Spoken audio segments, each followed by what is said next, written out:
Hello everyone, welcome back to your channel. So ओली board पे SAPO की live mock test चल रहा है जो कि आज और कल है। सो अटेम्प्ट कीजिएगा आप लोग। मैं अपने अटेम्प्ट आपको बताता हूँ। इंग्लिश में मैंने 26 अटेम्प्ट किए हैं, जिसमें से 4 गलत हो गए हैं। शायद इरर्ट्स के क्वेश्चन गलत हुए होंगे, क्योंकि बाकी तो 10 नंबर की पैसेज आया था, 10 नंबर का पैसेज आया था, और क्लोज टेस्ट आया नहीं था, और रीअरेंज भी नहीं आया था। ABCD वाले जो सिंपल 5 क्वेश्चन होते हैं वो वाले आए थे, और मिस स्पेल्ट आया था, और फेस रिप्लेसमेंट आया था, और ध्यान नहीं मुझे क्या आया था, बस इतना ही ध्यान है। सो इंग्लिश में मेरे 4 गलत हैं और 22 सही है, और क्वांट में मैंने 22 अटेम्प्ट करे थे, ज़्यादा नहीं हो पाए उसमें, और उसमें से एक रॉन्ग हो गया मेरा। क्वांट में एक DI आई थी, वेन डायग्राम वाली, तो मैंने स्किप कर दी।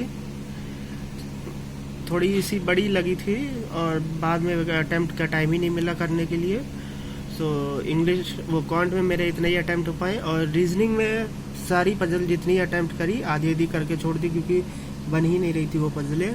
जितने बन पाए क्वेश्चन, आधे क्वेश्चन मेरे छूट गए, क्योंकि रीजनिंग के पजल में ही इतना स्टक हो गए थे कि बाकी क्वेश्चन करने का टाइम ही नहीं मिला। सो मेरे रीजनिंग में सबसे कम अटेम्प्ट हो पाए हैं, 40 अटेम्प्ट हो पाए हैं सिर्फ। ओवरऑल मेरे 62 अटेम्प्ट हैं, जिसमें से 7 गलत है ओवरऑल में, और 53 मेरे मार्क बने हैं, 53.25।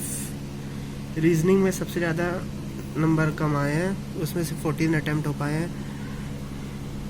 3 पजल आई थी, तीनों पजल जो है मेरी उसमें अटक गए थे। एक फ्लैट फ्लोर वाली थी, 5 फ्लोर वाली थी, जिसमें से फ्लैट पे थे, और उस पर ज़्यादा समय लग गया। उसके बाद एक और पजल थी, शायद 10 पीपल वाली थी, उसमें भी टाइम लग गया। तो पजल में सबसे ज़्यादा टाइम लगा है, इसलिए पजल के आधे रीजनिंग के आधे क्वेश्चन अटैम्प्ट ही नहीं हो पाए हैं, इसलिए मेरे अटैम्प्ट इतने कम आए बने हैं।